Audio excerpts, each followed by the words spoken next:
Voix de la francophonie. Voix de la francophonie met en scène des enfants migrants de diverses origines qui racontent sous forme de récits le processus d'intégration de leurs parents au Québec. Tous conviennent que la langue française a été le levier principal d'intégration de ces derniers. D'autant plus que leur fascination pour la langue a été plus ancienne que leur arrivée en terre d'adoption. Chacun d'eux a utilisé des stratégies différentes pour l'acquisition des compétences en la matière et la transmission des valeurs de la langue à leurs descendants. Aujourd'hui, leurs jeunes ont le plaisir de partager avec nous ces quelques moments d'intimité de ces Québécois venus d'ailleurs.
J'étais petite, vraiment toute petite, mon père m'amenait souvent à la bibliothèque de mon quartier.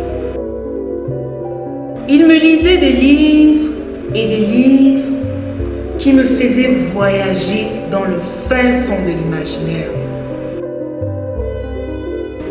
J'avais l'impression d'être le sel de la vie. D'être celle qui préservait l'innocence de ce beau monde. Que c'était merveilleux.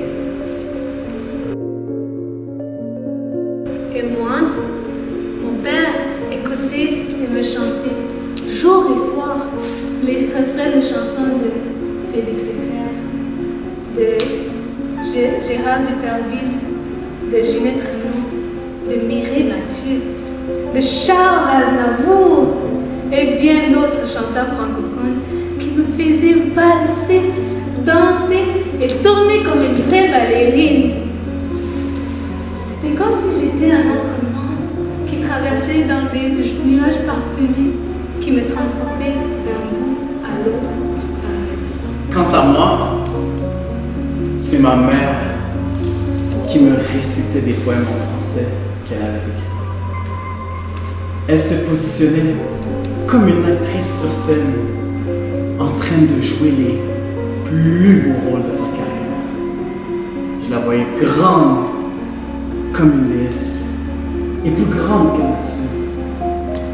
Je me mettais sans attendre à mimer chacune de ses gestes, chacune de ses paroles, chaque posture, chaque tonalité de sa voix, dans l'espoir de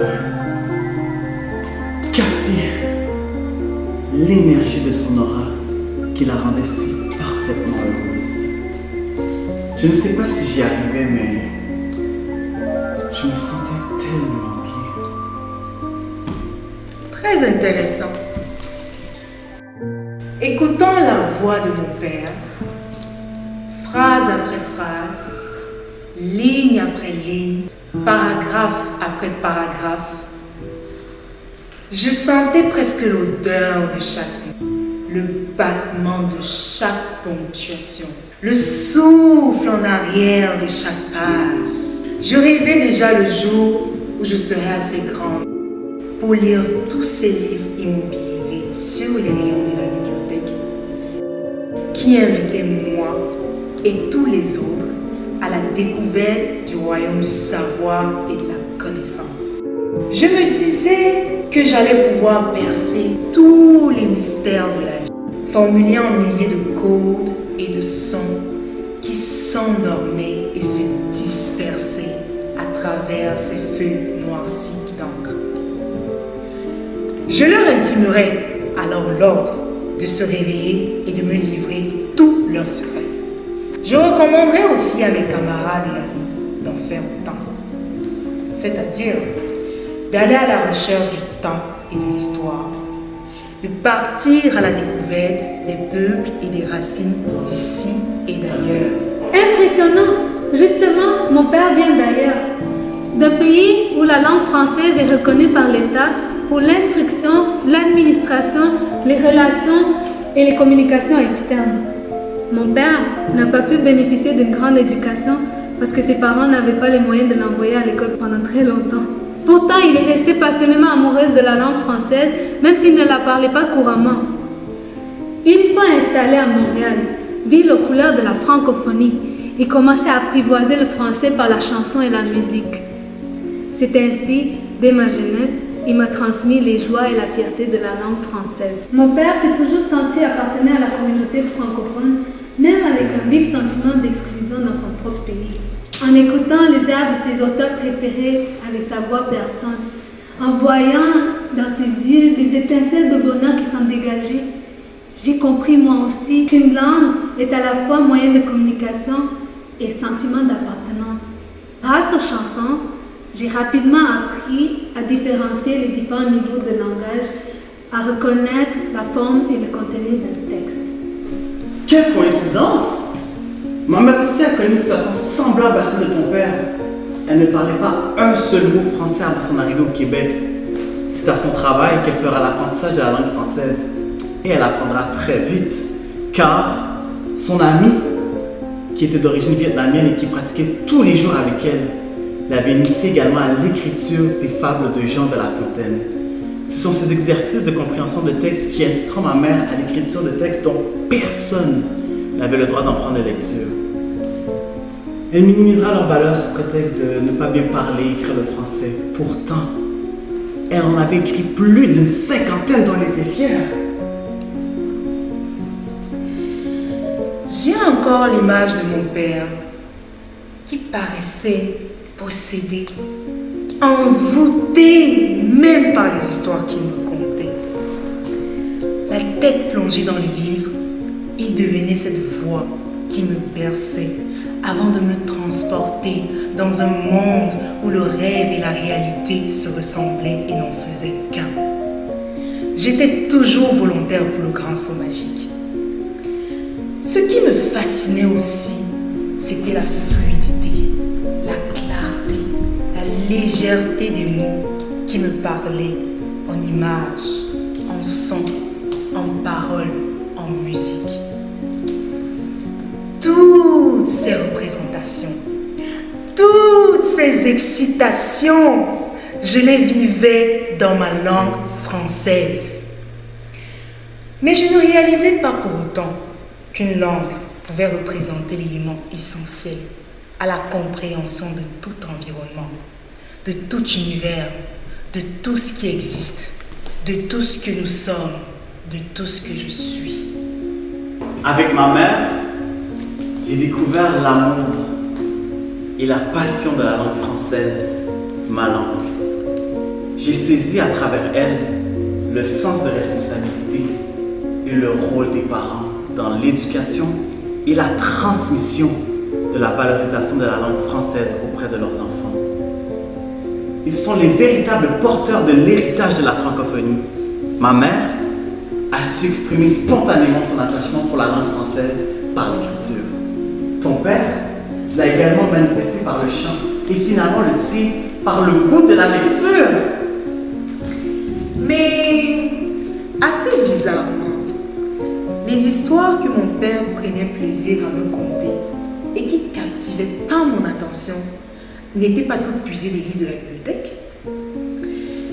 Il en créait de nouvelles en s'inspirant des récits populaires de son pays d'origine avec celles qui s'y trouvaient dans les mots. Et ça, je l'ai compris 10 ans plus tard. En ce qui concerne ma mère, je pense que c'est elle-même qui écrivait le texte de poème qu'elle me récitait. En plus, j'ai souvent été témoin de ces moments de grandes inspirations. N'est-ce pas qu'elle est originale et spéciale? Oui, sûrement. Mais ce qui est génial, c'est que nos parents ont eu le souci de nous éduquer en français, même s'ils ne sont pas des francophones unilingues. À leur manière, ils ont su préserver et promouvoir les valeurs de la langue française. C'est la preuve qu'une langue est aussi cri du cœur, sentiment profond d'appartenance à toute une communauté humaine d'ici et d'ailleurs. Ah, tu viens de me faire penser à quelque chose. C'est quoi? Tu ne trouves pas ça bizarre que nos parents qui ne se connaissent pas et ne se communiquent pas aient eu l'idée de partager une même vision? Mais qu'est-ce qu'elle est en train de dire? Elle pense qu'on est fort au jeu de devinette? Ouais, essaie d'être plus précise, mon ami. D'accord. Mais je vous dis qu'il y a un dénominateur commun entre eux. Bon, encore une autre devinette. Et ce serait quoi les dénominateurs communs? Mais ils ont eu le génie de nous faire découvrir qu'une langue est aussi une compétence qui fait partie de notre identité et de notre culture.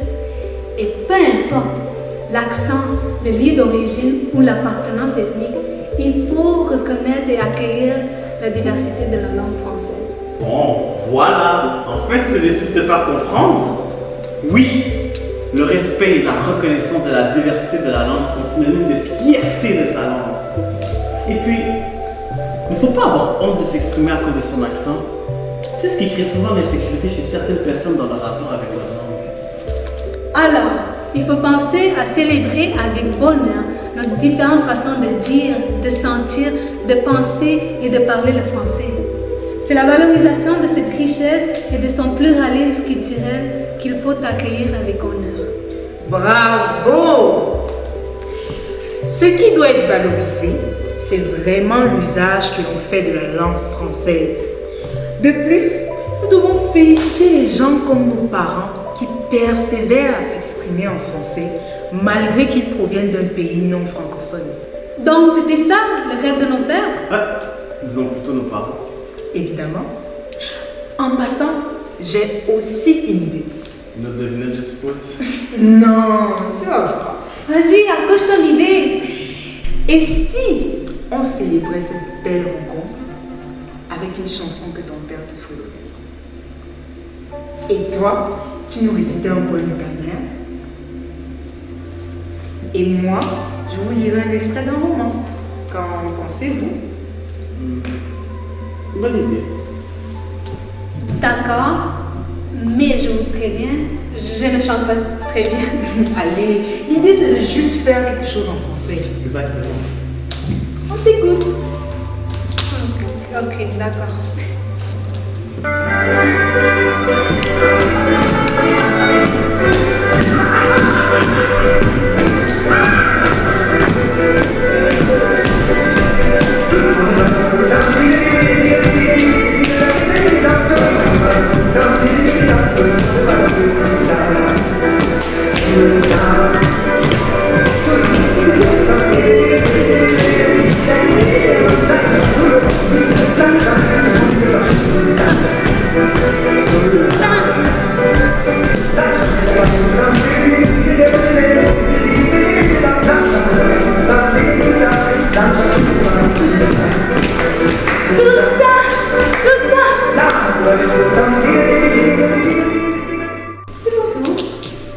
Ok, donc le poème que je vais réciter s'appelle Le cruel destin.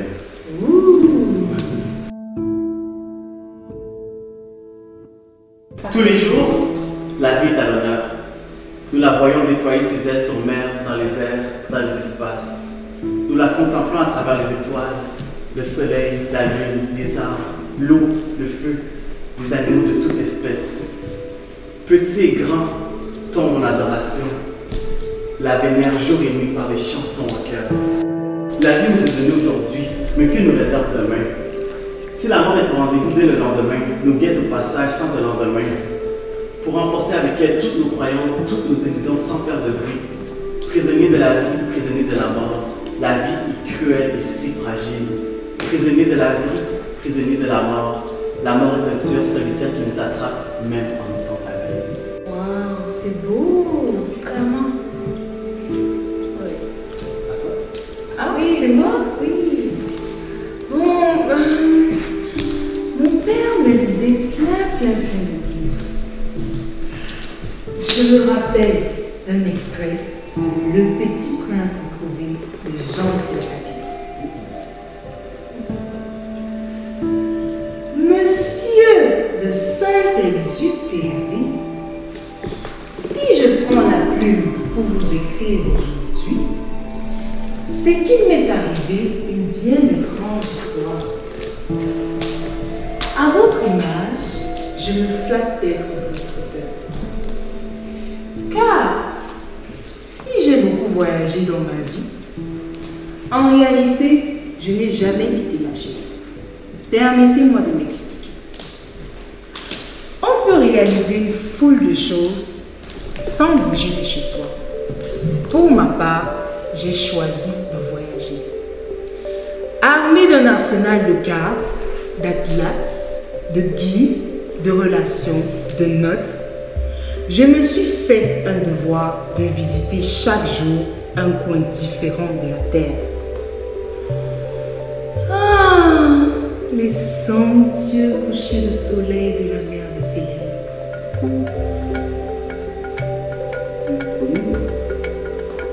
C'était vraiment beau. Et ce n'est pas tout!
Des mots, toujours des mots, encore des mots.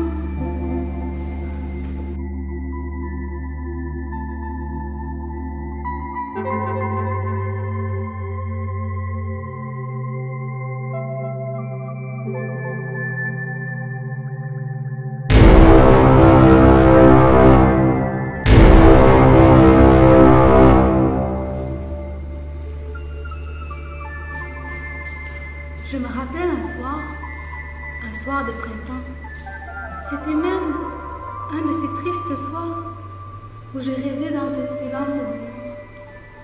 Je rêvais. Tout en rêvant, je pensais. À qui? À quoi? Oh mon!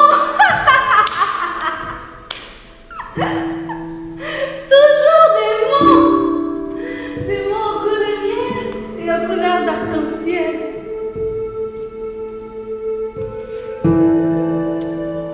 Quoi que je fasse, je ne m'en débarrasserai pas. Ils habitent mes rêves, mes pensées, mes silences. Je parle des mots de ma langue qui est le français. Des mots qui me parlent, qui me cajolent, qui m'émerveillent, qui me content et me racontent. Pourtant, mes parents viennent d'un pays où le français est langue d'emprunt. Mais moi, dès ma conception, dans le ventre de ma mère, les sons et la musique de la langue française me berçaient, m'enchantaient, m'apprivoisaient, me construisaient, me nourrissaient.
Comme je te disais, on m'a donné le rôle principal.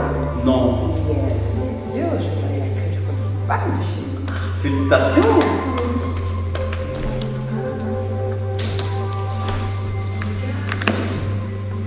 Tu vois ça? C'est vraiment beau. Oui, c'est très beau. Attends, t'as remarqué la texture? Oui, mais c'est un peu sang quand même. J'aime bien.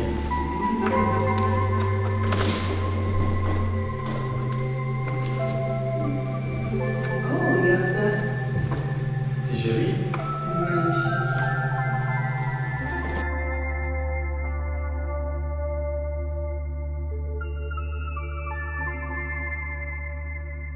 Connais-tu Angela?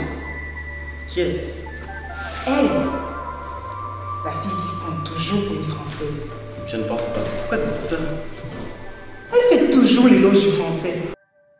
Pourtant, c'est la langue anglaise qui m'aime depuis longtemps. Et puis, si tu ne parles pas en anglais, tu es foutu. C'est la langue passe-partout. Attention, Olivia. Une langue n'est pas comme s'acheter une paire de jeans. Ce n'est jamais une mode, un produit, une marchandise. Et puis, c'est quoi pour toi une langue? Je ne sais pas, mais il n'y a pas de belle langue que l'anglais. Comment le sais-tu? Parce que c'est la langue la plus parlée dans les médias, le milieu des affaires et scientifiques. Je vois. Donc, c'est ça ta définition d'une belle langue? Et t'en aurais pas une autre à proposer? Parce que cela me paraît pas très sûr. En fait, ce n'était qu'une opinion, pas une définition. Puis, si tu n'es pas d'accord avec moi, demandons à Angela ce qu'elle en pense. Elle qui est passionnée de la langue française.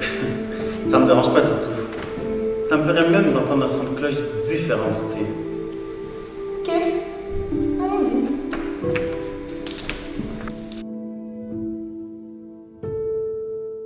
Oh, Angela, ça va? Oui, ça va pour moi. Et de votre côté, y a-t-il du nouveau? Ah, il y a Ahmed qui essaie de me piéger avec ses questions sur la définition de la langue. Un vrai harceleur, ce type. Voilà pourquoi je vais te demander ça. T'es dangereuse, Olivia. Tu me proposes de me rencontrer Angela avec toi et maintenant tu m'accuses? Attendez, je ne vous suis pas du tout. Voulez-vous m'expliquer un peu? Quelle est ta définition de la langue? Hein? De quoi tu parles? Quelle langue s'agit-il? Angela, je te parle des langues parlées par tous les peuples du monde, pas cet organe charnel qui se trouve dans ta bouche. Là, je ne te suis pas du tout. Je suis complètement perdue. Tu veux que je comprenne quoi dans tout ça? Angela, En français? et tu me réponds dans quelle langue? En français? Alors tu comprends quand je te demande ta définition de la langue? Là, j'ai mon voyage. Elle m'a impulsée. Tu veux m'expliquer qu'est-ce qui lui est arrivé? Je sais pas. Mais elle est sérieuse. Elle aimerait bien t'entendre là-dessus. Mais pourquoi? Quel est son problème avec les langues? Je sais pas, mais je pense qu'elle a une mauvaise compréhension de l'usage de la langue et de sa représentation. Wow, wow! Tu as décidé que je ne comprenais pas l'usage de la langue. Est-ce que tu es mon prof de français ou bien mon psy? Je ne pense pas qu'il soit nécessaire de savoir si une langue se compose de mots, de signes et d'un ensemble de règles pour la représenter. Mais pour bien parler une langue et l'écrire, faut-il connaître ses règles? Ok. Toi, Angela, t'es née à Montréal. Oui. Et toi, Ahmed? Aussi? Et Toi, la le grande grand Olivia? Non. Je suis arrivée à Montréal à l'âge de 6 ans. Et c'était pourquoi ces questions? Je voulais vérifier quelque chose. Et c'est quoi ce quelque chose? Pour des Québécois d'ici, je trouve que vous parlez le français avec un drôle d'accent. N'avez-vous pas bien appris certaines règles de grammaire? C'est là la beauté du Québec. Il y a des Québécois de toute origine. Italienne, française, antillaise, maghrébine, asiatique. Comme toi, comme moi, comme elle, comme eux. Merci Ahmed. En passant, le Québécois n'a pas le même accent que le français, le suisse, le belge et vice-versa. Ce qui est normal, parce qu'on ne vit pas dans le même espace géographique, social et culturel que les autres. Mais toi, tu es né dans l'espace québécois et ton accent. Et elle, Connaît un accent québécois, français, antillais, africain, n'enlève rien à la beauté de la langue française. Au contraire, c'est signe de santé et de vitalité. C'est preuve aussi que le français évolue et ne reste pas figé dans le temps et un espace donné. Il y a aussi des facteurs socioculturels qui influencent notre façon de dire, de sentir, de parler, tout comme de nombreuses expressions locales et régionales viennent enrichir cette langue. Olivia, à ton avis, penses-tu qu'il faut parler comme un français pour être considéré francophone? Si c'est le cas, tu es complètement dans le champ, déconnecté de la réalité. moi, je continuerai de parler un français qui se rapproche du standard français de France. Tant mieux pour toi, dans la mesure où tu n'essaies pas d'imiter ou de singer le français. Parce qu'être francophone n'a rien à voir avec un certain accent français. Vivre en français n'est pas exister dans l'ombre ou dans l'imaginaire du peuple français. C'est s'affranchir de ces normes pour exister comme peuple francophone distinct. Le Québec en est un bel exemple. Sais-tu ce que c'est la francophonie? Eh bien, tu nages en plein dedans. Comment ça? Parce que c'est l'ensemble des pays de langue française. La Québec, Sénégal, Haïti, Maroc, Belgique et j'en passe. Ok, ça va, j'ai compris. De toutes les façons, le français est menacé par la langue anglaise. Il n'y a pas grand-chose à faire. Pas si vite. Si on ne se mobilise pas et reste les bras croisés, il y aurait peut-être danger dans la demeure. Mais si on mise sur ce qui nous ressemble et nous rassemble, et non sur ce qui nous divise. Présentement, il y a combien de personnes qui parlent français dans le monde? Il y a près de 300 millions de francophones et de parlants français en Afrique, en Amérique, en Asie, en Europe. Et le français est l'une des plus anciennes langues du monde. Donc, au moment où on se parle, il y a des centaines de millions de gens qui vivent en français, qui travaillent en français, qui étudient en français, qui mangent en français, aiment en français et qui sont toujours en train de vous dire en français « j'aime »,« J'aime, je nous aime »,« je nous aime, je vous aime ». je vous aime. Tu comprends maintenant que le français n'est pas seulement une affaire de langue. C'est surtout une question d'existence. Oui, nous sommes une part du monde et la langue française est aussi miroir, héritage et patrimoine de l'humanité. Si le Québec, la France, le Sénégal, l'Haïti disparaissaient soudainement, il y a des vides que même la nature ne saurait combler. Le fait français. Hein? Mais oui, le fait français. La communauté francophone est membre de la grande famille humaine. Elle-même est diversement culturelle, ethnique, linguistique. Le fait français.